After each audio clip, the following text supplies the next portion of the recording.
A ufologia é uma disciplina que se baseia totalmente em relatos. O relato depende da memória, estado emocional e da capacidade crua de interpretação da testemunha. Na ausência de um parafuso que caiu do disco voador ou de uma amostra de sangue verde fosforescente, a ufologia se torna uma ciência basicamente antropológica, quase jurídica. Mas quando dezenas ou mesmo centenas de pessoas que não se conhecem descrevem o mesmo fenômeno, a história muda.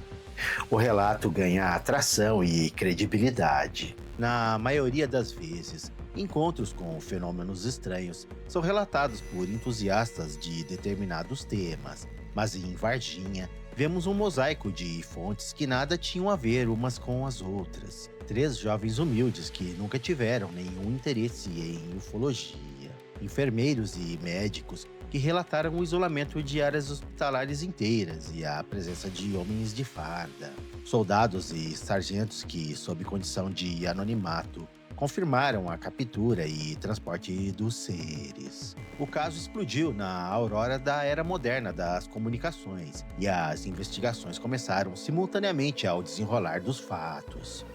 E o Brasil foi elevado ao status de hotspot ufológico global. Longe de ser mais um avistamento, o caso Varginha, que recentemente completou 30 anos, é o pilar da ufologia moderna na América Latina. Um evento que forçou uma resposta complexa das Forças Armadas brasileiras, colocando certos figurões da esfera militar em uma desconcertante saia justa.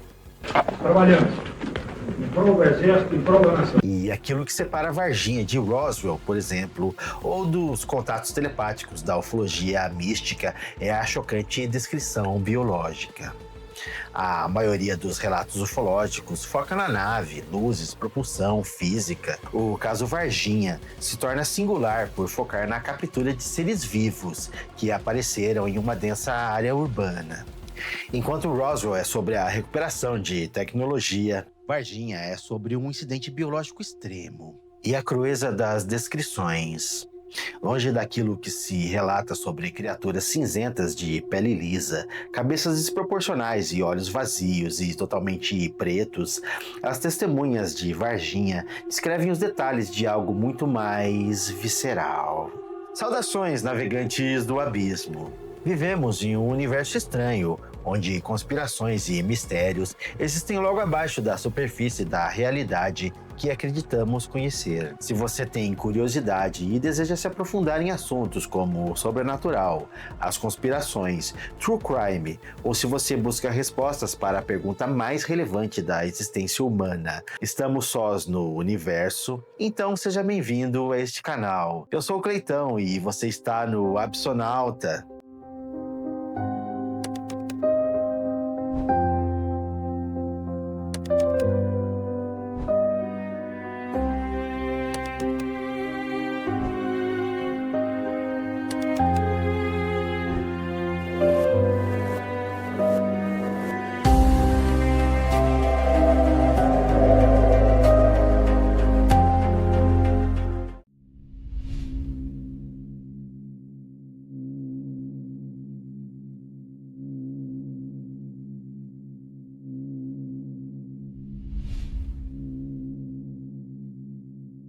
O caso Varginha, o que começou com o relato de criaturas capturadas pelas autoridades, evoluiu para uma complexa teia de teorias conspiratórias e uma persistente busca por transparência governamental. Seu legado não se restringe apenas ao debate sobre vida extraterrestre, mas reflete o amadurecimento do direito à informação e o impacto socioeconômico real em uma cidade que abraçou sua identidade intergaláctica. 3 décadas depois, o silêncio das autoridades contrasta com a voz de pesquisadores que ainda tentam montar o quebra-cabeça de um dos maiores mistérios do século XX. O notório Grupo dos Sete operavam em hotéis, escritórios improvisados e coletivas de imprensa usando gravadores, câmeras e seus insiders para furar o bloqueio de silêncio do Exército Brasileiro. A perfeita definição de ufologia raiz, aplicada em um esquema de guerrilha que faria inveja aos pistoleiros solitários imaginados por Chris Carter.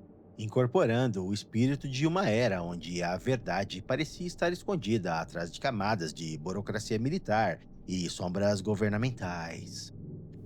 Um verdadeiro arquivo X. Destaco o trabalho do pesquisador mineiro que atuou em parceria com o Birajara Rodrigues, Vittorio Pacatini, responsável por uma das partes mais sensíveis da investigação, o contato com fontes militares. Ele reuniu evidências sobre a movimentação de caminhões do exército e o suposto transporte de seres não humanos para os hospitais Regional e Humanitas, e posteriormente para a Unicamp. O trabalho investigativo honesto e apaixonado desse importante ufólogo brasileiro é a base para o roteiro deste especial.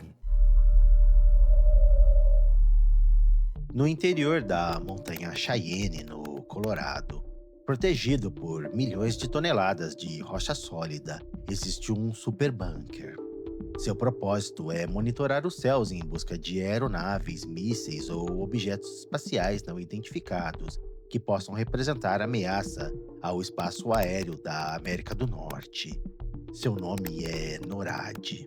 Em algum momento daquele janeiro bizarro, um ponto de luz desconhecido piscou na tela de radar e acendeu o alerta para um objeto em trajetória errática que entrou na atmosfera terrestre sobre o hemisfério sul. Disse que os protocolos de defesa foram imediatamente acionados e, em algum lugar nas alturas, um satélite secreto abrigando um aparato que evoluiu do antigo programa Guerra nas Estrelas disparou um pulso de energia que atingiu em cheio esse visitante inesperado.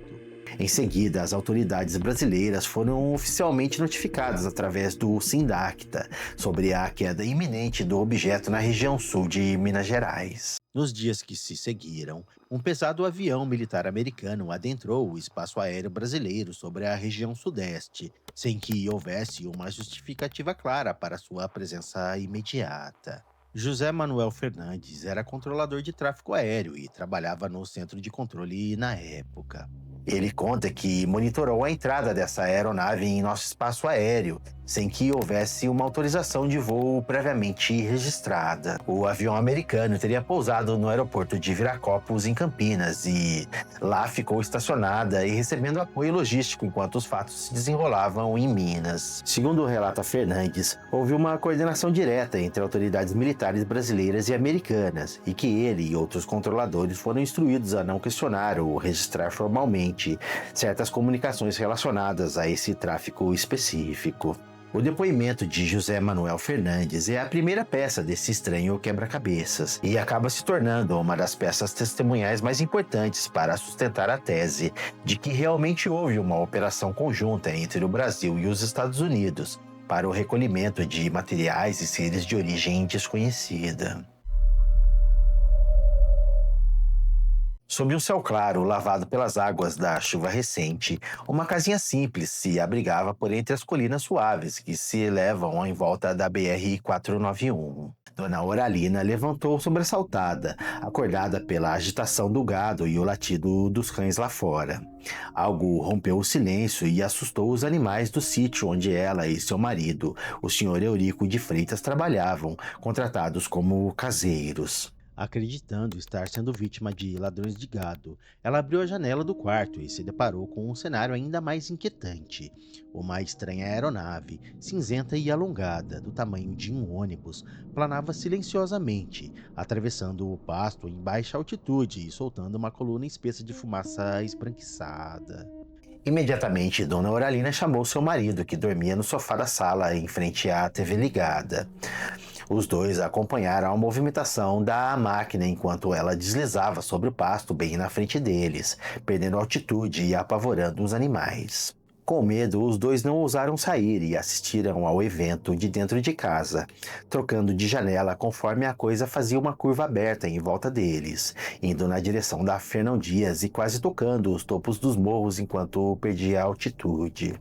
Em seu depoimento, o Sr. Eurico de Freitas acrescentou um intrigante detalhe. Ele notou que havia pedaços de metal retorcido pendendo da lateral da máquina e que a fumaça branca que a envolvia podia ser sinal de que a nave passava por algum tipo de pane. Do momento em que foram acordados, à 1 da manhã, até a nave desaparecer de vista, passaram-se cerca de 40 minutos. Pelo restante da noite, nenhum dos dois conseguiu dormir. A narrativa do casal Freitas corrobora a teoria de que um AP teria se acidentado ou sofrido um pouso forçado na região sul de Minas naquela manhã. O importante relato que Dona Oralina e seu Eurico deram aos investigadores pode ser tomado como a segunda peça desse incrível puzzle cósmico. Carlos de Souza era empresário paulista, entusiasta de aeronáutica. Ele havia sido convidado por amigos para uma demonstração de voo de ultraleves que aconteceria em Três Corações e, naquela manhã ensolarada, dirigia seu automóvel de forma despreocupada pela Fernão Dias, quando avistou no céu o que ele achou que fosse um dirigível com problemas técnicos, prestes a sofrer um pouso forçado. Como piloto amador, Carlos tinha bem desenvolvido um tino de solidariedade aérea e prontamente se pôs a seguir a aeronave com a intenção de prestar socorro aos supostos acidentados. Preocupado, entrou por uma estrada de terra em busca do local da queda e, quando chegou lá, para sua surpresa, o terreno estava tomado por carros do exército. Uma dúzia de viaturas camufladas e caminhões cercavam os destroços junto com mais de 30 soldados armados. Pequenos pedaços brilhantes de um material metálico leve, como o papel alumínio, cobriam a área e estavam sendo recolhidos pelos militares e carregados nos caminhões cobertos por lona. No local não havia incêndio nem odor de querosene. Ele também não viu vítimas. Disse, no entanto, ter sentido um insuportável cheiro de amônia, um ranço tão forte e singular que o forçou a cobrir o nariz com a gola da camiseta que vestia. Carlos atesta que conseguiu segurar em suas mãos um fragmento do objeto voador. Segundo ele, era surpreendentemente tênue, praticamente sem peso e que, ao ser dobrado, prontamente retomava sua forma original. Conhecedor que era de máquinas voadoras, aerodinâmica, motores, Carlos ficou atordoado com o comportamento do material alienígena. Assim que foi visto, foi abordado com truculência por um soldado que arrancou o fragmento de suas mãos e o expulsou sob a mira do fuzil. Com muito medo, ele retornou ao seu carro e deixou o local. Ainda muito confuso, parou em um posto próximo na estrada para se recompor. Foi quando um Opala azul escuro estacionou ao seu lado.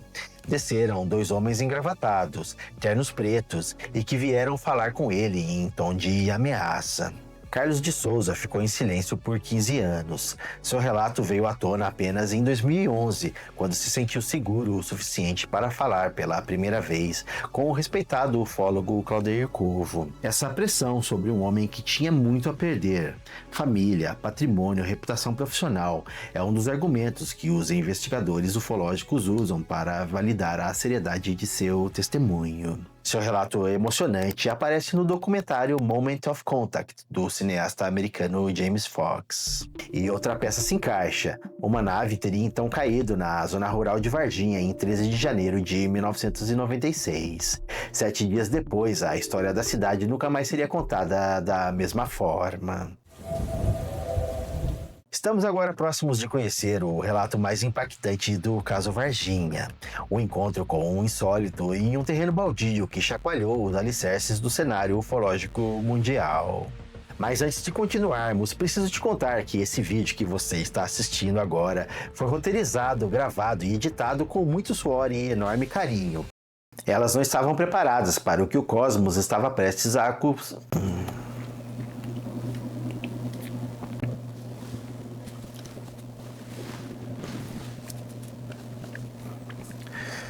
quando naquela tarde decidiram pegar um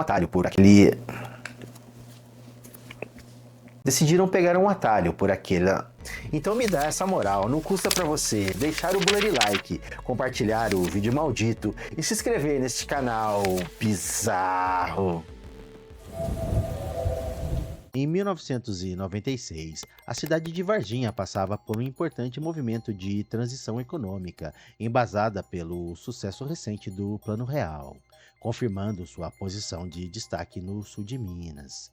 A estabilização da moeda permitiu que uma nova classe média começasse a investir em bens de consumo e imóveis, impulsionando a construção civil na cidade.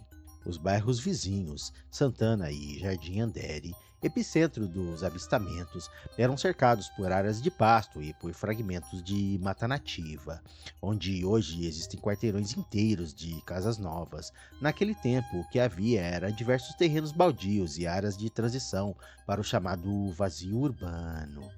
Em Varginha, era extremamente comum encontrar casas em construção com pilhas de tijolos e montes de areia nas calçadas.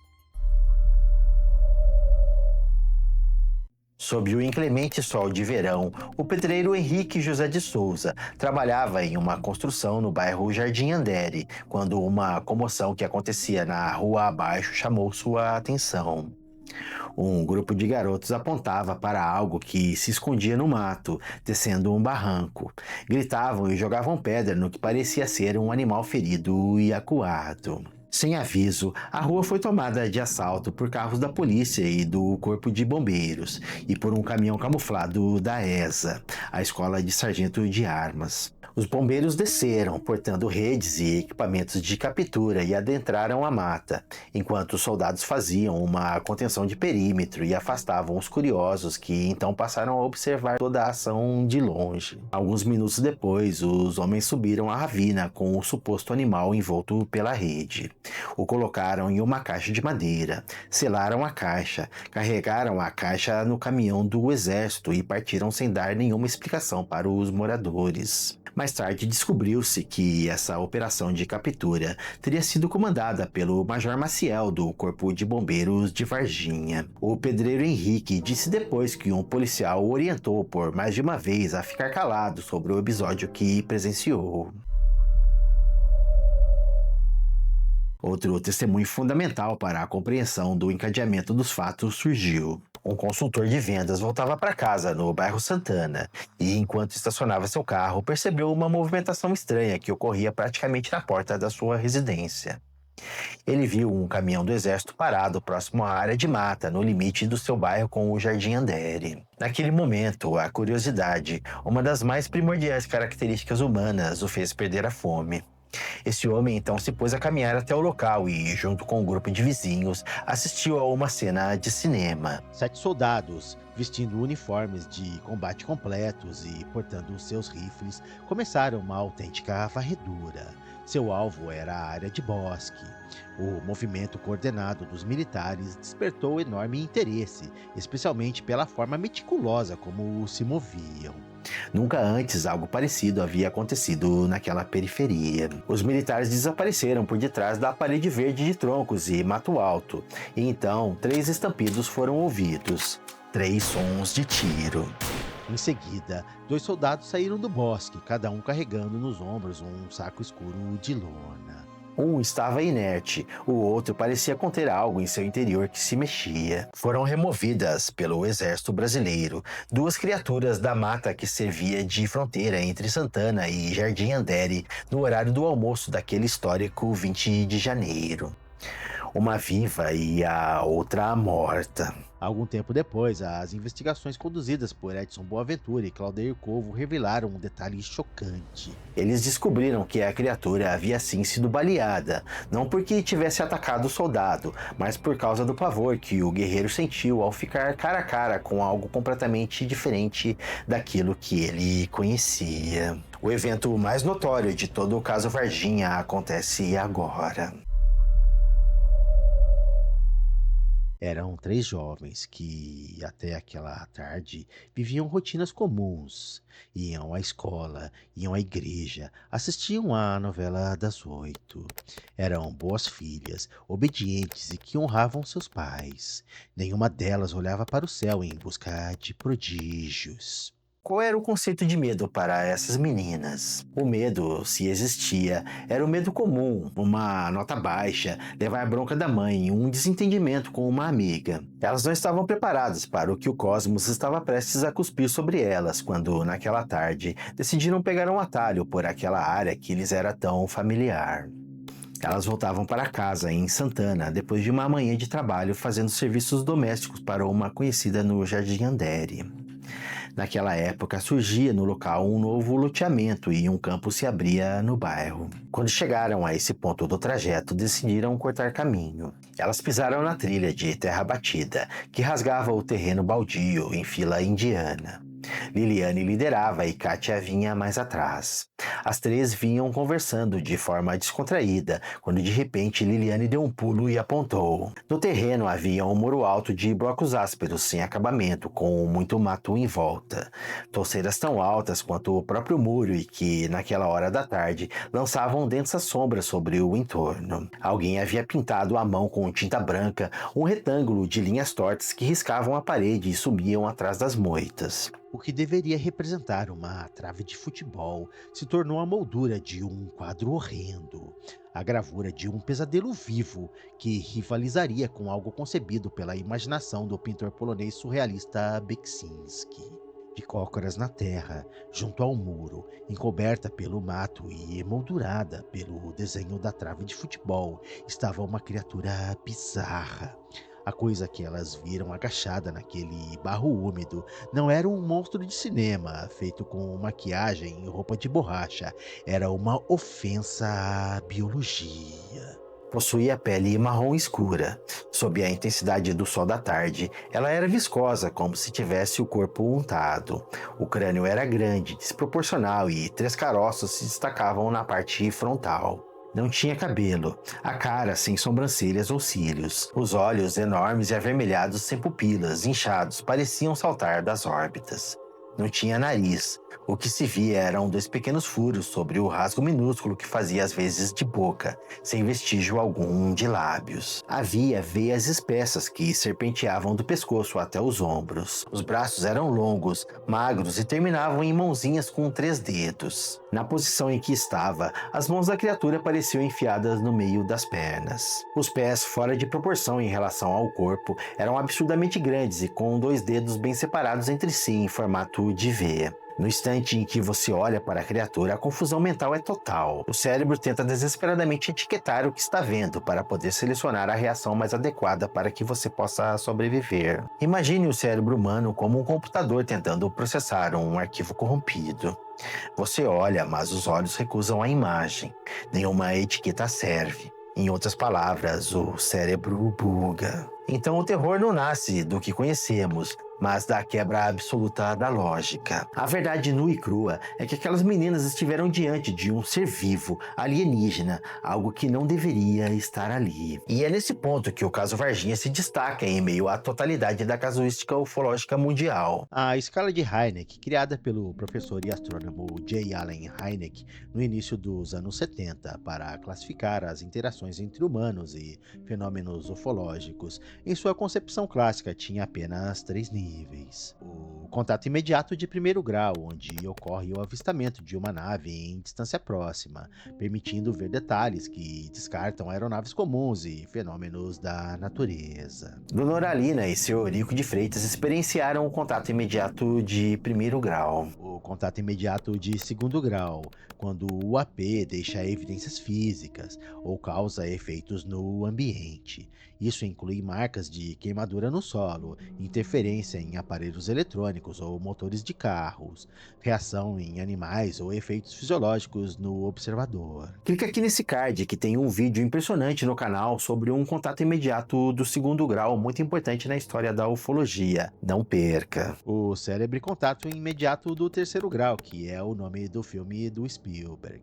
Nesse nível, é observada a presença de seres dentro ou fora da nave, sejam criaturas humanoides ou mesmo robôs. As meninas e várias outras testemunhas, como veremos a seguir, passaram por um contato imediato do terceiro grau. Em Varginha, o relato muda de avistamento, que é da recuperação de equipamentos não humanos e engenharia reversa, para a interação próxima com a entidade biológica. Esse é o caso Varginha, é quase inteiramente sobre biologia. Após encarar a criatura por alguns segundos, as 3 saíram correndo desesperadas. Ainda olharam mais uma vez para trás e a coisa continuou como estava. Elas seguiram para a casa das irmãs. A mãe, senhora Luísa Helena da Silva, estava esperando por elas em uma loja vizinha e correu para encontrar as meninas. Elas contam ainda que, ao olharem diretamente nos olhos da criatura, tiveram uma sensação devastadora de pavor e solidão. Elas sentiram um vínculo. Kátia ficou paralisada e, nas próprias palavras dela, experimentou um impulso quase que incontrolável de ajudar o estranho ser. Foi como se o alienígena se conectasse diretamente com o sistema límbico delas. Guarde essa informação. O avistamento causou inegável abalo emocional nas três. Valquíria, que era a mais nova, tremia e gaguejava. Mãe, eu vi o diabo. Liliane chorava muito e precisou ser acalmada. Kátia estava em estado de choque. Com Kátia, que estava muito relutante, a mãe das meninas voltou ao local da aparição não mais que meia hora depois. Não encontraram mais nada, apenas uma marca no chão, uma pegada com 3 dedos impressa sobre a lama e a grama esmagada. E um cheiro horrível, um fedor de amônia tão forte e persistente que era quase indescritível. Um cachorro vadio farejava o local quando um dos muitos pedreiros que trabalhavam nas construções próximas ao terreno apareceu, dizendo que os bombeiros já tinham levado aquele bicho estranho. Dona Luísa olhou para o céu, que começava a ficar carregado, e sentiu um calafrio subir espinha acima, como uma aranha de gelo. Parecia que algo de errado estava prestes a acontecer com a pressão atmosférica. Com medo de ficar, ela e Kátia foram embora dali o mais rápido que puderam. No final da tarde, as águas do céu despencaram sobre Varginha. Ocorreu um forte temporal que causou queda de árvores e derrubou a rede elétrica em quarteirões inteiros e que se tornou inesquecível para a maioria dos moradores.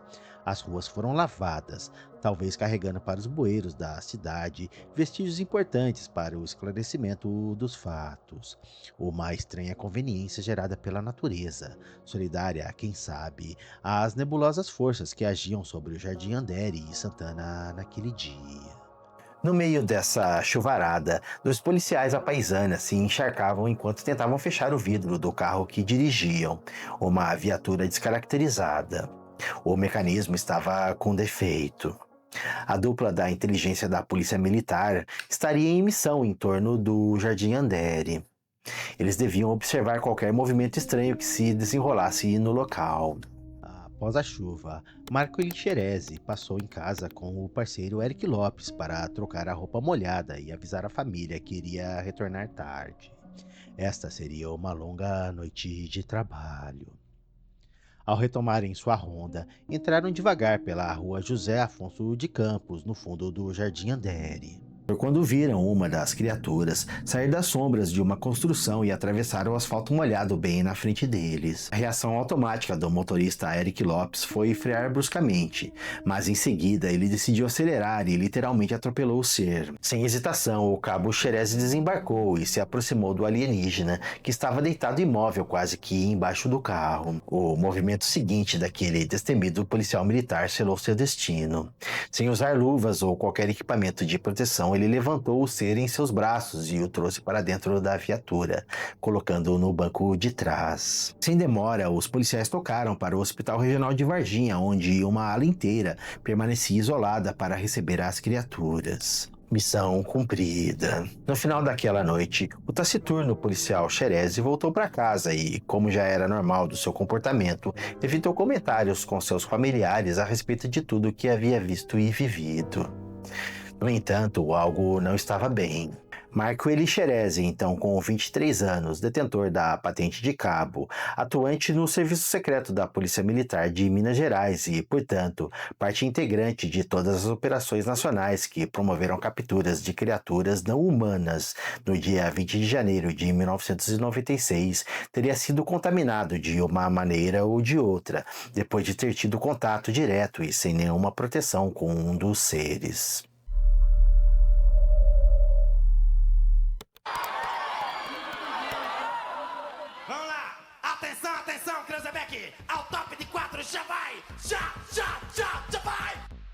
Imagine o silêncio de uma cidade pequena sendo rasgado, não por um som, mas por uma sensação.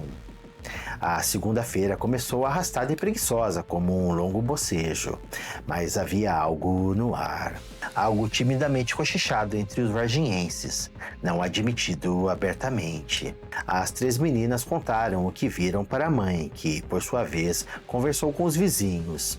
Indiscutivelmente, houve a movimentação extraordinária de caminhões da ESA e de viaturas dos bombeiros, mas até aquela altura, a população não associava tudo a uma captura de ETs. O burburinho começou a se intensificar por conta das rádios AM/FM do sul de Minas. Através das interações por telefone com os ouvintes, os DJs começaram a espalhar um furo de reportagem que disputava tempo de transmissão com a irreverência dos Mamonas Assassinas. Um evento ufológico sinistro teria acontecido em Varginha no final de semana, onde criaturas extraterrestres teriam dado entrada nos hospitais da cidade. Mas essa história é bizarra e ainda um quebra-cabeças montado pela metade e que está longe de uma conclusão. Para vislumbrarmos a imagem completa do caso Varginha, precisamos ainda encontrar um encaixe de peças importantes. Acompanhe comigo a parte final desse especial, é só continuar ligado aqui no Apsonauta. A parte 2 vem em seguida. Nos vemos já!